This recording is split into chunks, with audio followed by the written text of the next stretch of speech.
Why are we so drawn to a villain who just wants to watch the world burn? In a way, I understand him. I understand the Joker, and I'm sure you do too.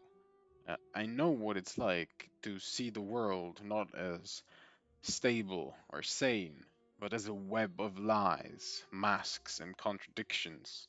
A flood of patterns everywhere until chaos feels like the only thing that makes sense. But here's the truth: the trickster isn't evil. He's wild, he's untamed, and he is necessary. As long as you can face him inside yourself and find your way back. To many, the Joker seems like the ultimate rebel, the unstoppable force of chaos. But beneath the mask, he's incredibly weak, fragile, he's scared, and he's desperately selfish. The Joker's chaos is a defense mechanism against his own vulnerability. His destruction isn't strength, it's a cry for control when he feels powerless. He obsesses over himself, his pain, his narrative. He doesn't care about others beyond how they affect him. And the trickster is a boundary breaker. He's a liar. He's a fool, a transformer. He's not necessarily evil per se, he's just immoral, chaotic, and impossible to pin down. You try to locate him, and he reappears somewhere else. He lives on the margins of society. He's mocking everything society holds sacred: the values, the norms, and the truths, what the society believes. Yet he often thrives right at the heart of controversy, where discomfort sparks growth. He can be a powerful catalyst for transformation, but he's also a double edged sword. Wield him carelessly, and you risk being cut. You can't get rid of the trickster inside you. You have to make peace with him. That means you have to face your own dark side. Um, you should be laughing at the roles and masks you wear, and you should be using chaos and wild energy to create something new, not just tear things down. When you do this, the trickster becomes powerful and positive, like an artist, an innovator, or someone who sees what others don't.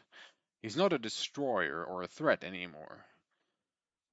Nevertheless, I found these two types of Jokers the most compelling.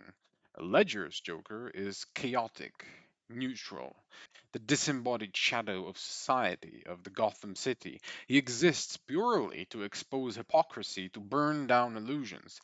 He's less of a man, less of an individual, he's more of a force. He's an idea, a living idea. Phoenix's Joker is heartbreakingly human.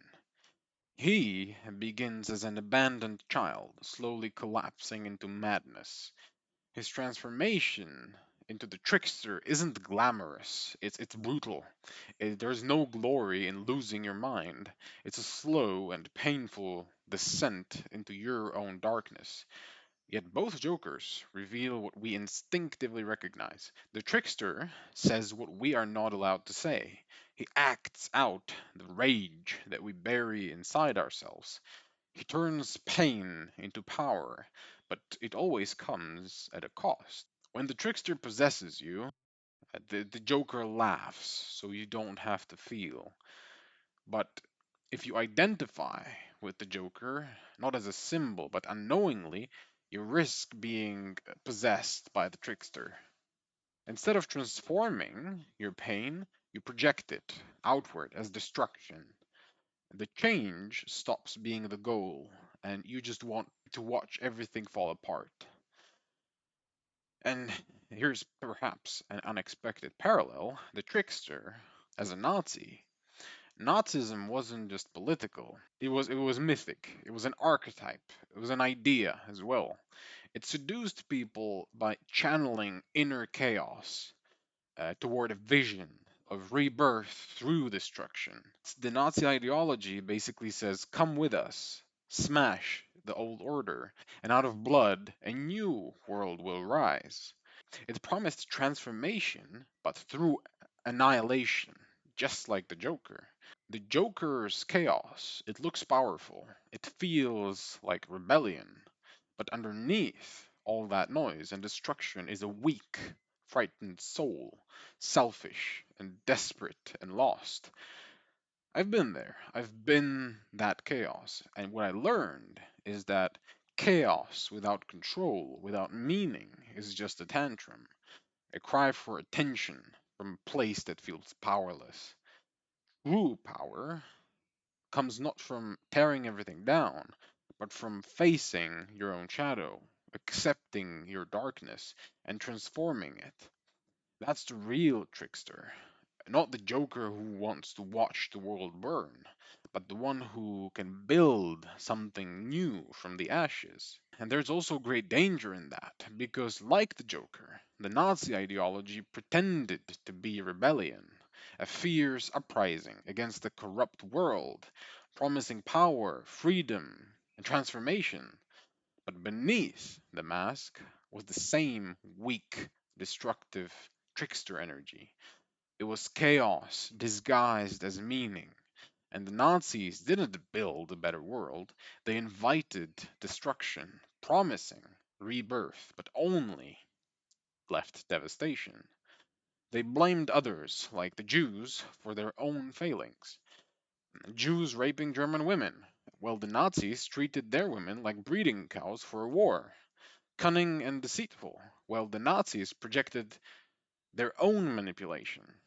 The Jews as parasites, while the Nazis fed off resentment and myth. Untrustworthy intelligence, well, the Nazis were fearful of intellectual freedom. Weakness, while the Nazis projected their own insecurities on the Jews. Jews leaving corruption and decay. The rot was in the Nazi ideology, and the Nazis stole everything in their sight. Just like the Joker's chaos, it was a tantrum, born of fear, pain, and the aching need to matter, even if only through destruction. The Joker, the Joker isn't just a villain we admire. He's a mirror we should fear. Because when the trickster is cast out, not understood or integrated, he returns not as laughter, but as fire. What once danced at the edge of madness can become the madness that consumes us all. And the Joker lives in all of us. But if we don't recognize him, he takes over. And what happens is that history repeats itself.